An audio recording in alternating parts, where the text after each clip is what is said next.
Hi friends, welcome to അക്യുവേദ learning hub. നമ്മുടെ പുതിയ ക്ലാസ്സിലേക്ക് എല്ലാവർക്കും സ്വാഗതം. ഇന്ന് നമ്മൾ പഠിക്കാൻ പോകുന്നത് കഴിഞ്ഞ ക്ലാസ്സിൻ്റെ കണ്ടിന്യൂഷൻ തന്നെയാണ്. കോസ്റ്റ് ക്ലാസിഫിക്കേഷൻ്റെ പാർട്ട് 2 ആണ്.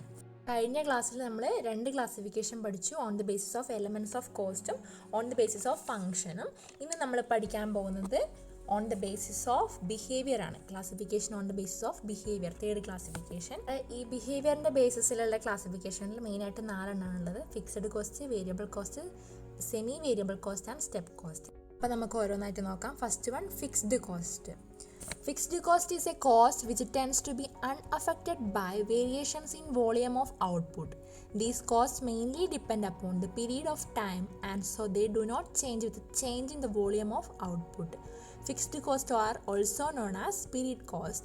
Total fixed cost of a period remains constant, but fixed cost per unit changes in volume of output.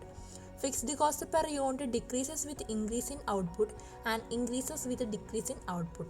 Example, rent of building, insurance, office salaries, etc. Fixed cost എന്ന് കഴിഞ്ഞാൽ നമ്മുടെ ഒരു production അല്ലെങ്കിൽ ഒരു volume of ഔട്ട്പുട്ടിൽ നമ്മുടെ എന്ത് variations വന്നാലും കോസ്റ്റിനെ അഫക്റ്റ് ചെയ്യാതെ ഫിക്സഡ് ആയി നിൽക്കുന്നതിനെയാണ് നമ്മൾ ഫിക്സ്ഡ് കോസ്റ്റ് എന്ന് പറഞ്ഞാൽ. ആ പേരിൽ പറയുന്ന പോലെ തന്നെ ഫിക്സ്ഡ് ആയിരിക്കും കോസ്റ്റ്. അതിൽ ആ വോളിയം ഓഫ് ഔട്ട്പുട്ടിൽ എന്ത് ചേഞ്ച് വന്നാലും ഇൻക്രീസ് ആയാലും ഡിക്രീസ് ആയാലും ഒന്നും നമ്മുടെ ഫിക്സ്ഡ് കോസ്റ്റ് എന്താണ്, റിമെയിൻ കോൺസ്റ്റൻ്റ് ആയിരിക്കും. ഓക്കെ, അതേപോലെ പറയുന്നതാ ഫിക്സ്ഡ് കോസ്റ്റ് എന്ന് പറയുന്നതിന് നമ്മൾ പീരീഡ് ഓഫ് ടൈമിനെ ഡിപ്പെൻഡ് ചെയ്തിരിക്കുന്ന ഒന്നാണ്. അതുകൊണ്ട് തന്നെ ഔട്ട്പുട്ടിൻ്റെ അളവിൽ ചേഞ്ച് വന്നാലും കോസ്റ്റ് ഫിക്സ്ഡ് ആയിരിക്കും. So fixed cost period cost എന്നുകൂടെ അറിയപ്പെടുന്നു. ഓക്കെ, അതേപോലെ വേറൊരു കാര്യമാണ്, ഒരു പീരീഡിലേക്കുള്ള ഫിക്സ്ഡ് കോസ്റ്റ് കോൺസ്റ്റൻ്റ് ആയിരിക്കും. എന്നാൽ ഫിക്സ്ഡ് കോസ്റ്റ് പെർ യൂണിറ്റ് എന്ന് പറയുന്നത് വേരിയബിൾ ആയിരിക്കും. അതായത് വോളിയം ഓഫ് ഔട്ട്പുട്ട് ചേഞ്ച് ചെയ്യുന്നതിനനുസരിച്ച് ആ കോസ്റ്റും ചേഞ്ച് ചെയ്യും. ഫിക്സ്ഡ് കോസ്റ്റ് എന്ന് പറയുന്നത് കോൺസ്റ്റൻ്റ് ആയിരിക്കും. എന്നാൽ ഫിക്സ്ഡ് കോസ്റ്റ് പെർ യൂണിറ്റ് എന്ന് പറയുന്നത് എന്താണ്, നമ്മുടെ വോളിയം ഓഫ് ഔട്ട്പുട്ട് ചേഞ്ച് ചെയ്യുന്നതിനനുസരിച്ച് കോസ്റ്റും ചേഞ്ച് ചെയ്യും. അതാണ് ഇവിടെ പറയുന്നത്. Total fixed cost of a period remains constant, but fixed cost per unit changes in volume of output. Okay, മനസ്സിലായല്ലോ.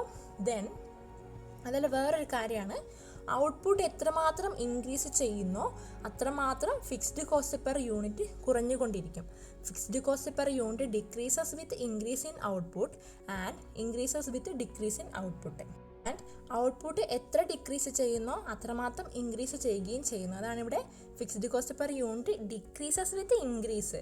അതായത് എത്രമാത്രം ഇൻക്രീസ് ചെയ്യുന്നോ അത്രമാത്രം ഫിക്സ്ഡ് കോസ്റ്റ് പെർ യൂണിറ്റ് കുറയും.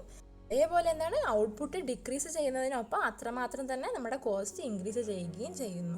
അതാണ് ഇവിടെ പറയുന്നത്. ഇതിന് എക്സാമ്പിളാണ് rent of building, insurance, office salaries, etcetera. ഇതിനൊരു ഗ്രാഫ് ഉണ്ട്. അപ്പോൾ നമുക്കത് നോക്കാം.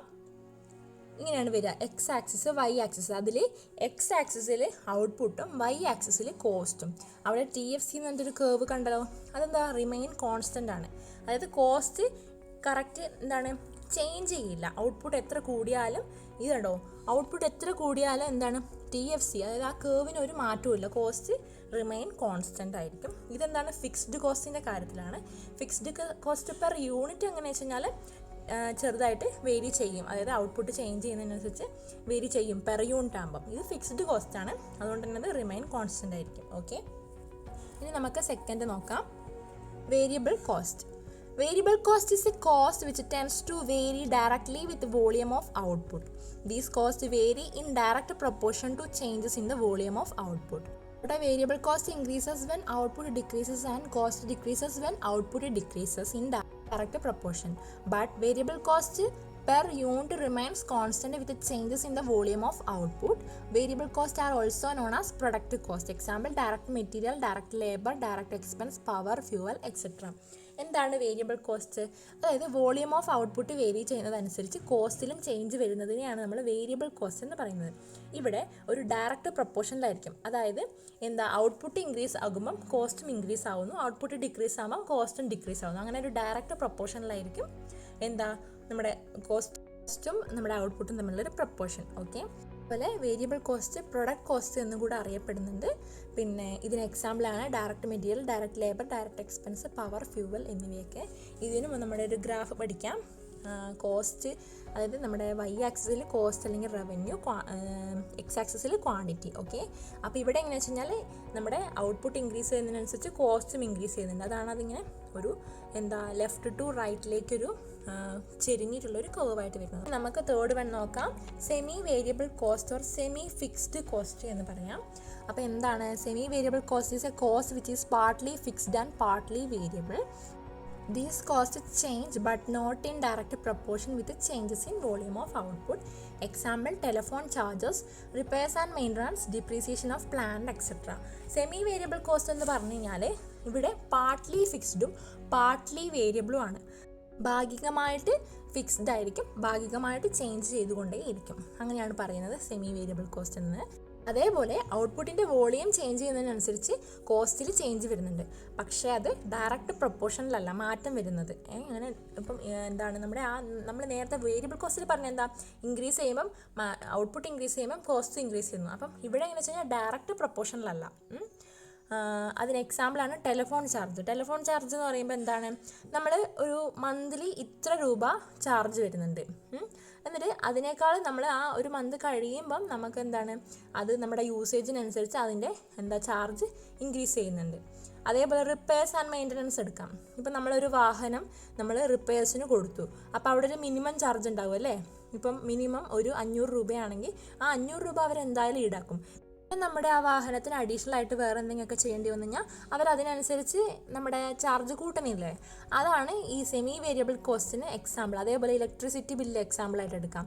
ഇലക്ട്രിസിറ്റി ബില്ല് എന്ന് പറയുമ്പോൾ നമുക്ക് മിനിമം ചാർജ് 200 രൂപ എന്നുണ്ട്. ആ 200 കഴിഞ്ഞാൽ പിന്നെ നമ്മുടെ യൂസേജിനനുസരിച്ച് അത് കൂടുന്നില്ലേ. അതൊക്കെ സെമി വേരിയബിൾ കോസ്റ്റിന് എക്സാമ്പിളാണ്. ഇതിനും ഒരു ഗ്രാഫ് ഉണ്ട്, നോക്കിക്കോളൂ. അതായത് നോക്കൂ, എക്സ് ആക്സിസിൽ ആക്ടിവിറ്റി ലെവൽ, വൈ ആക്സിസിൽ കോസ്റ്റ്. അതിൽ ഫസ്റ്റത്തെ നമ്മൾ പറയല്ലേ ഒരു മിനിമം ഫിക്സ്ഡ് ചാർജ് എന്നൊക്കെ പറയുന്നത് തന്നെ ആദ്യത്തെ ഒരു ഭാഗം എന്ന് പറയുന്നത് ഫിക്സ്ഡ് കോസ്റ്റിൻ്റെയാണ്. അതിനുശേഷം അത് വേരിയബിളാണ്. അതാണ് partly fixed and partly variable എന്ന് പറയുന്നത്. ഓക്കെ, ഇനി നമുക്ക് ഫോർത്ത് വൺ നോക്കാം. Step cost. Step cost is a cost which varies in steps. Such costs remain constant for a range of output and then increase by a fixed percentage when output increases beyond the range. Example, supervisor's salary, cost of inspection, etc. When a stepped cost is plotted on a graph, the lines will appear as steps or stairs rising from left to right. Step cost എന്ന് പറഞ്ഞാൽ step wise ആയിട്ട്, step by സ്റ്റെപ്പായിട്ട് cost vary ചെയ്യുന്നതിനെയാണ് നമ്മൾ step cost എന്ന് പറയുന്നത്. ഇതിലൊരു range of output വരെ constant ആയിട്ടായിരിക്കും കോസ്റ്റ്. അതിനുശേഷം ഒരു പെർസെൻറ്റേജ് ഇൻക്രീസ് ചെയ്യുന്നു. എഗെയിൻ അത് ഒരു റേഞ്ച് വരെ കോൺസ്റ്റൻ്റ് ആയിരിക്കും, പിന്നെ അത് വേരി ചെയ്യുന്നു. അങ്ങനെ കുറച്ച് ഭാഗം കോൺസ്റ്റൻറ്റ്, കുറച്ച് വേരി, പിന്നെയും കോൺസ്റ്റൻറ്റ്, പിന്നെയും വേരി, അങ്ങനെയായിരിക്കും. അപ്പോൾ അതുകൊണ്ട് തന്നെ ഒരു സ്റ്റെപ്പിൻ്റെ അല്ലെങ്കിൽ ഒരു സ്റ്റെയറിൻ്റെ രൂപത്തിലായിരിക്കും ഇതിൻ്റെ ഗ്രാഫ് ഉണ്ടാവുക. ഇതിന് എക്സാമ്പിളാണ് supervisors salary, cost of inspection ഒക്കെ.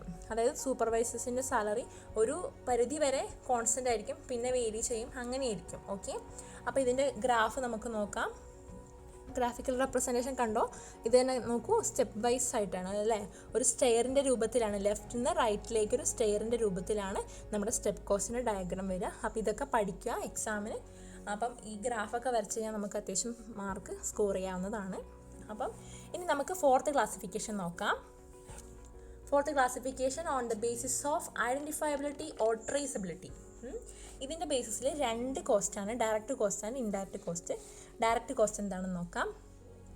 Direct cost is a cost which can be directly identified with a product or service. Direct costs include direct material, direct labor and direct expenses. Total of direct cost is also known as prime cost.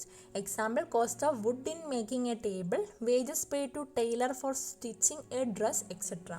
Direct cost എന്താണ്? നമുക്കൊരു particular product അല്ലെങ്കിൽ ഒരു particular സർവീസിൽ നിന്നുണ്ടാകുന്ന cost നിന്ന്, അതായത് correct നമുക്ക് identify ചെയ്യാൻ പറ്റും, ഇന്ന പ്രൊഡക്റ്റിൽ നിന്നാണ് എന്ന് അങ്ങനെ ഐഡൻറ്റിഫൈ ചെയ്യാൻ പറ്റുന്നതാണ് ഡയറക്റ്റ് കോസ്റ്റ് എന്ന് പറയുന്നത്.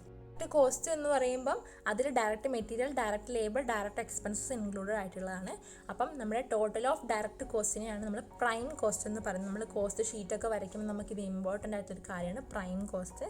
അതായത് direct material plus direct labour plus direct expense ആയിക്കഴിഞ്ഞാൽ ഈക്വൽ ടു പ്രൈം കോസ്റ്റ് ആണ്. ഓക്കെ, ഇതിന് എക്സാമ്പിളാണ് cost of wood in making A table. അതായത് എന്താ, നമ്മളൊരു ടേബിൾ ഉണ്ടാക്കുമ്പോൾ അതിന് യൂസ് ചെയ്യുന്ന വുഡിൻ്റെ കോസ്റ്റ്. അതേപോലെ എന്താണ്, wages paid to tailor for stitching a dress, അതായത് നമ്മളൊരു ഡ്രസ്സ് തയ്ക്കാൻ കൊടുത്തു, അത് സ്റ്റിച്ച് ചെയ്യുന്നതിന് ടൈലർക്ക് കൊടുക്കുന്ന വേജസ് ഒക്കെ ഇതിന് എക്സാമ്പിളാണ്.